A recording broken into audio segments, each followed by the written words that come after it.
Today I'm going to talk to you about something that I do often, which is food. So the dish I'm going to make tonight is crepes. The reason I love making crepes is they're very simple to make. They seem a lot fancier and a lot harder to make than they actually are. I was honestly terrified of making them the first few times that I cooked them. It turns out that these could not be any easier. So the two types of crepes that I usually make are either going to be sweet crepes for desserts or savory crepes for just about every other meal. Since I'm doing sweet crepes tonight, I'm going to do a limited quantity, which means I'm going to use an immersion blender instead. Whereas if I were doing a savory crepe to make two dishes for my wife and I would be using the standing blender instead. So I'm going to show you the difference between the sweet crepes and the savory crepes. And just remember, tonight we're making the sweet crepes. So these are the three ingredients for making your basic crepe: flour, egg, and milk. I prefer whole milk. Anything with a lower fat content tends to come out a little bit too runny, and anything like buttermilk or cream comes out a little bit too thick for my liking. And this is an extra large egg. Large eggs work out fine for me. Jumbo eggs tend to come out a little bit runny because of the albumin to yolk ratio, but extra large eggs seem to work quite well. So the difference between a savory crepe or a sweet crepe is just going to be the other things that you're adding into it. These first ones are the ingredients for a savory crepe. Salt is obviously going to be pretty important, and then any other herbs or spices that you like putting in there. These are all the things that I tend to put into a savory crepe. Throw it all into the blender and just let it spin, especially with that rosemary and thyme. That will tend to become a little bit gristly as you're trying to eat it, so it's nice to have that ground up a little bit by the blender. And these are ingredients for a sweet crepe. So for me, I usually like doing a peanut butter Nutella crepe, and these 5 ingredients are the only other things that I add into that batter in order to make it a sweet crepe. These 2 actually are the only ones I add into the batter. These are my filling for the crepe. So for making the actual batter, and keep in mind this is a crepe, you're cooking this for yourself, you're cooking this at home, you might be cooking it for a loved one. You're not cooking this for Gordon Ramsay or anything, so don't worry about things being exact, don't worry about everything being perfect. The big things that you're going to need are 3/4 cup of milk, 1 egg, and 1/2 cup of flour. These other things are just added in there to make this a sweet crepe. I don't really go by exact measurements on these types of things, so let's go ahead and just go through on these. So the milk, I'm going to put in approximately 3/4 cup, which this doesn't show a quarter, so somewhere between 1/2 and 1. You put in 1 egg. Always crack your eggs on a flat surface. That way you don't end up breaking the yolk into there. It also helps prevent your eggshell from falling apart into everything. Dry your hand before reaching into the flour. And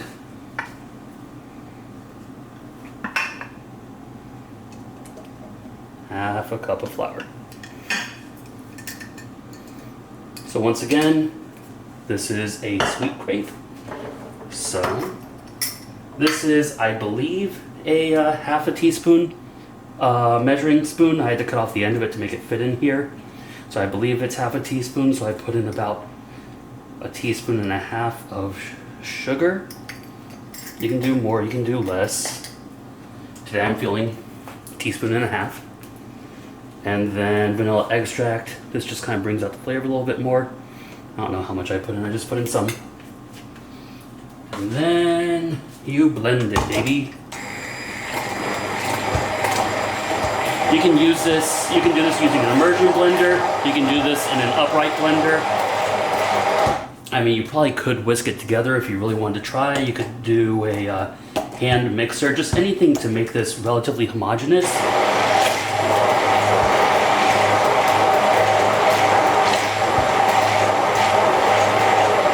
Generally with crepes, you want everything to be mixed together really nicely. You want it to be a nice pasty solution. You don't want it to be quite like a pancake batter where maybe you have some pieces of flour still left over in it to give it a better texture. You really want this to be smooth and almost even boring. So as soon as you're done mixing your batter, let it sit and go ahead and cut on the heat for your skillet. You want this to get to a nice temperature, so it'll be at a consistent temperature the entire time that you're cooking. You don't ever want it to get too hot or too cold, so I usually like to leave this on for close to 10 minutes. Make sure that your skillet can handle being heated up for that long before you let it just sit like that. I'm gonna let my skillet heat up. Do not touch the batter anymore at this point. We're only going to blend it again really, really quickly right before we let it start hitting the pan. So the next thing I'm going to do is I'm going to prep my banana. Now I know that this amount of batter that I'm making is going to allow me to make 4 to 5 crepes. So I'm going to take my banana and I'm going to have it and quarter it.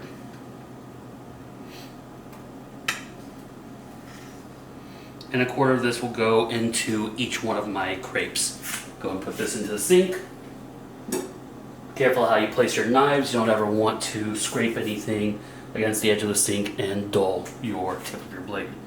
So this is still warming up a little bit more. As for oil, I like using Pam. You really can use just about whatever you want as long as it works as a nice lubricant. A lot of people swear by butter. A lot of people swear by vegetable oil or canola oil. I like Pam just because I can get it everywhere really quickly in a really nice thin layer. I used to have a 2-foot wide skillet that I'd actually make one giant crepe on that, roll everything up, and then slice it into a few pieces in order to serve a whole bunch of people. It was very convenient, but the Pam would just end up gunking up everything. So instead, I would put oil on it and I would wipe it all down with a cloth like you probably see some people do.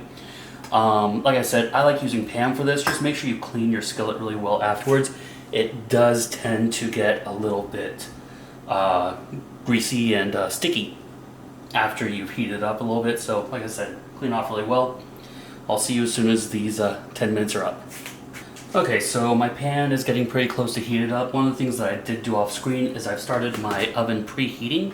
I usually like to keep my oven at about 190 degrees Fahrenheit while I'm cooking my crepes. That way I can make 2, pop them into the oven, and those will end up being my wife's crepes, and then my crepes I make really quickly, serve them, and we're good.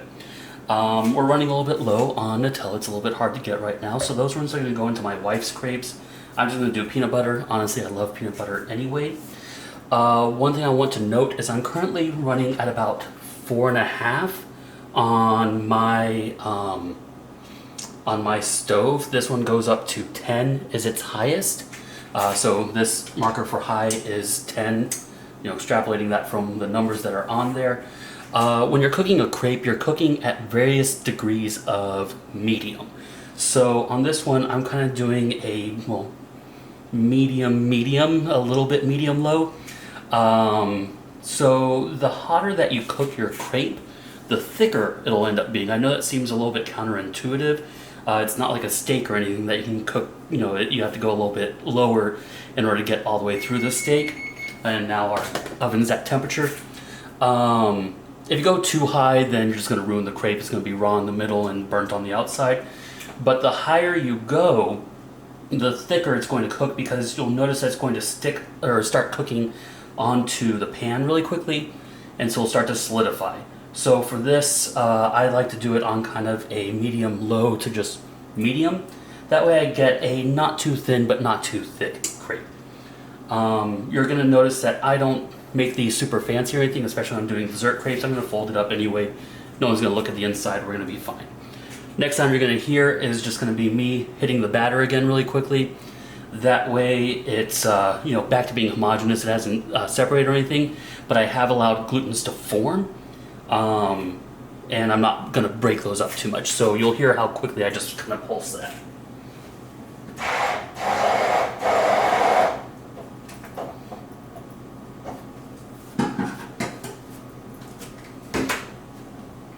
So just a few seconds of pulsing, and we're good now.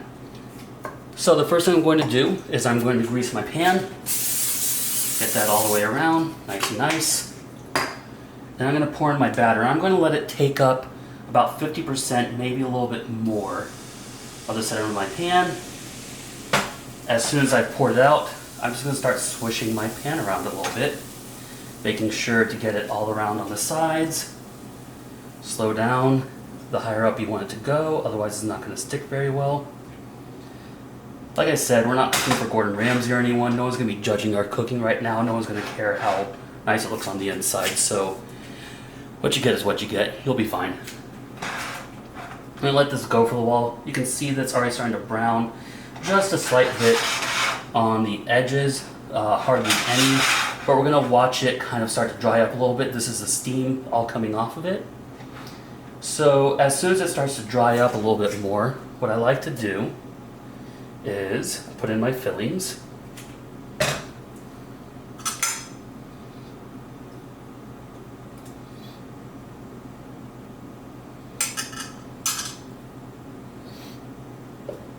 And I know some people swear by flipping the crepe. I do that on the savory crepes. I don't usually do that on the sweet crepes just because I don't like, the added effort. And I also don't like how it cooks on both sides. I don't like that little crunchiness to it. I know that you can make it without it being crunchy, but I don't really like that on a sweet crepe. Throw in my banana. These ones are a little bit old, so the peel is sticking a little bit more. There we go. So you can see that it's starting to peel around the edges a little bit. As soon as it starts to peel a little bit more, what I'm going to do is a simple little trick. I'm going to pick it up, hold it by the handle in my left hand. I'm going to hit the handle with a kind of like a hammer fist with my right hand.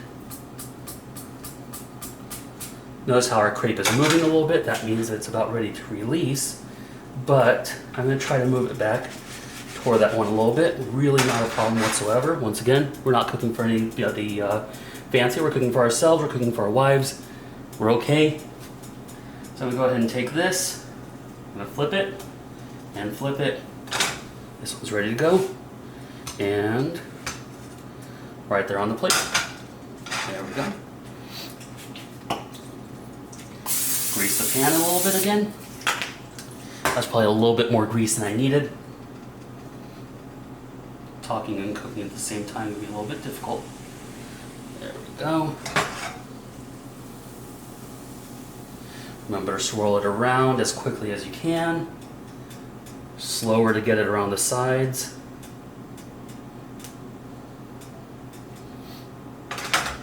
And notice how right now it's all shimmery. We're going to wait for it to dry up a little bit before we start adding the toppings. If you add the toppings too quickly, it's just not going to cook. The reason I choose 190 degrees, by the way, for the oven is, of course, your boiling point is at 212 degrees. I don't know the accuracy of my oven. I've never really tried putting an accurate thermometer in there. But of course, the closer you get it to boiling point, the more that your steam's going to escape and the drier everything's going to get. I want this to stay warm and I want the filling to melt. I don't want to continue cooking it, so 190 degrees for that. So our batter is starting to look relatively dry there. Get some more of that Nutella in here.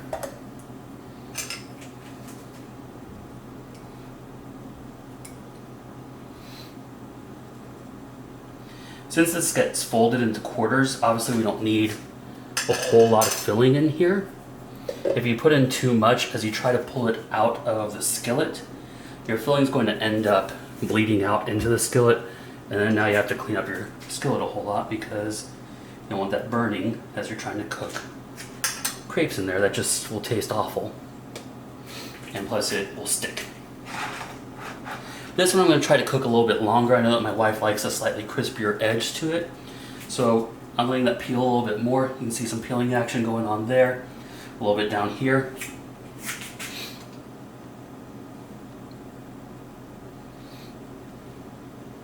Second banana. Pop that one in. Go ahead and get rid of this peel.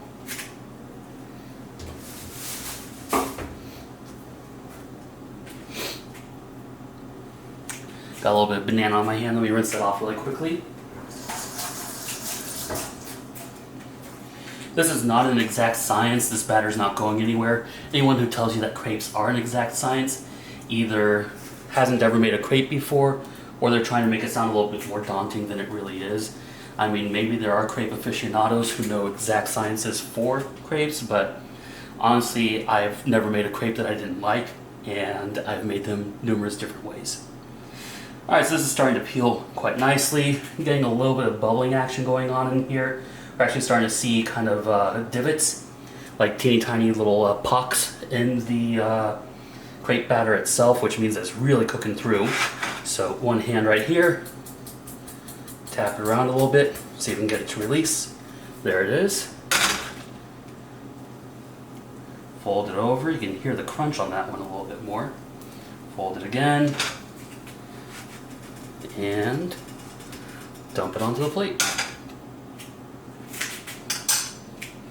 So these are my wife's. These are going into the oven. I like making hers first for two reasons. Unlike pancakes, for me, for some reason, the first one always comes out better on crepes. Second reason is that this gives the filling a little bit more time to melt in the middle. That way, by the time I serve it to her, it's all ooey and gooey, which is nice. So let me show you another little trick on making these crepes. Let me first grease the pan, otherwise this trick is going to become a surprise for me.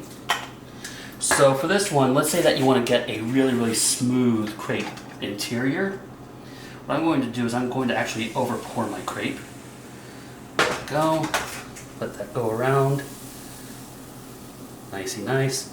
See how I still have liquid batter in there? I'm going to pour that back in with my other batter, and that's going to give me a much smoother interior on my crepe. Only thing I need to do now is kind of break a line in that, because otherwise that's going to end up cooking. Sorry, that's going to end up cooking over the edge, and you're going to have a hard time kind of getting it off of there afterwards. Probably not the best idea to use a finger. In case you're wondering why I get burned off, and it's because I do things like that.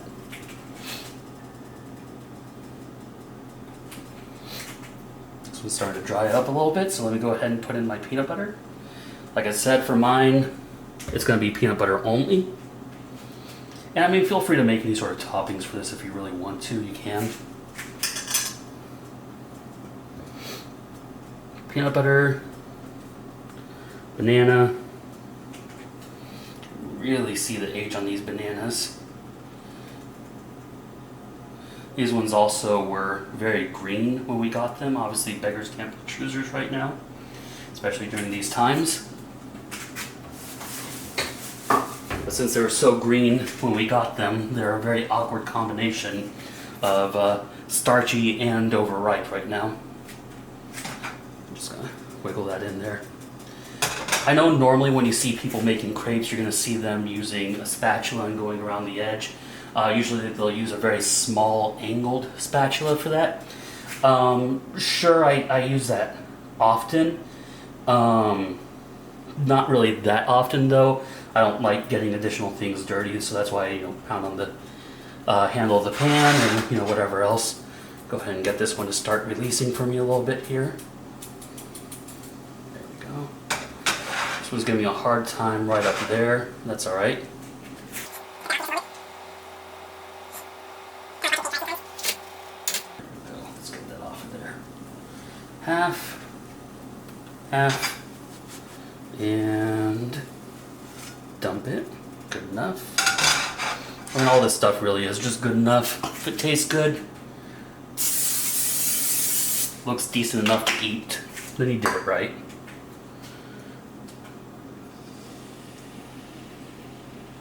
Got a little bit too little on that one.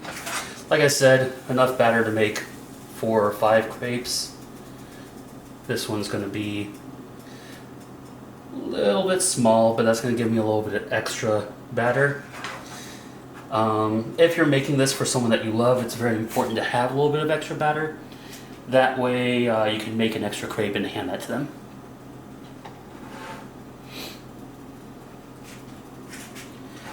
There's a nice drying action going on. As you can see, this is very, very quick. It's a very, very simple way to make crepes.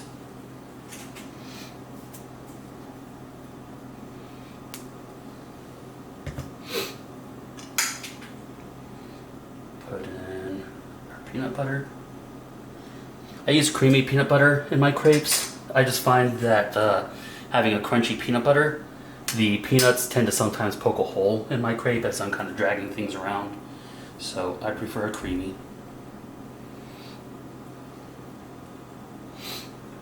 Banana.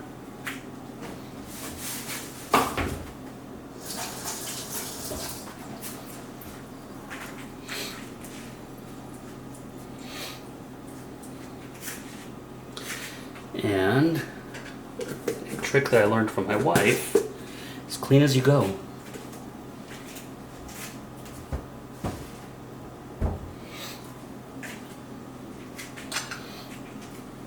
I'm going to rinse this spoon while letting that cook a little bit more.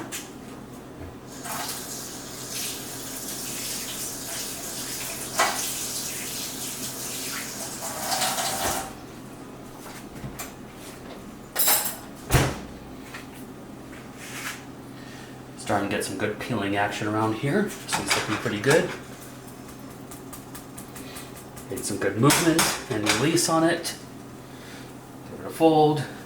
Tore it. Another fold. I tore that one, but not so badly that any peanut butter started coming out, so I think we're safe. This last one. Whoops. Oh boy, I am looking to burn these today. This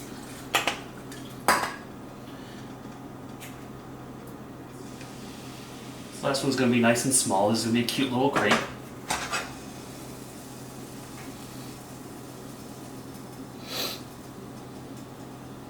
There's holes in it, whatever. I'm going to roll this one up, so we'll be fine.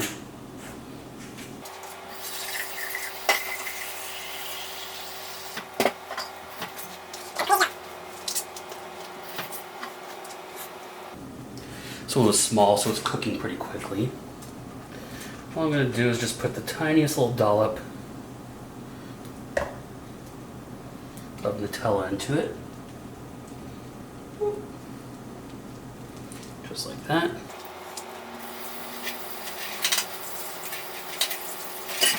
I completely forgot the other purpose of making the extra one for your wife. Just put yours in the oven so that they do melt a little bit more. The centers melt a little bit more. That way you have a treat for why it took a few minutes longer. Alright, starting to peel, starting to get a little bit of browning. Tap, tap, tap. This one, I ever so smartly put on the wrong side, so I'm just going to go like that. I'm going to let gravity be my friend for rolling this one up. Alright, this one we don't plate, this one we toss into our hands and we pass it back and forth. Like a guy who doesn't know what a plate is, while we hand it to our wife. Woo! Hot! Hot! Alright, see you guys later.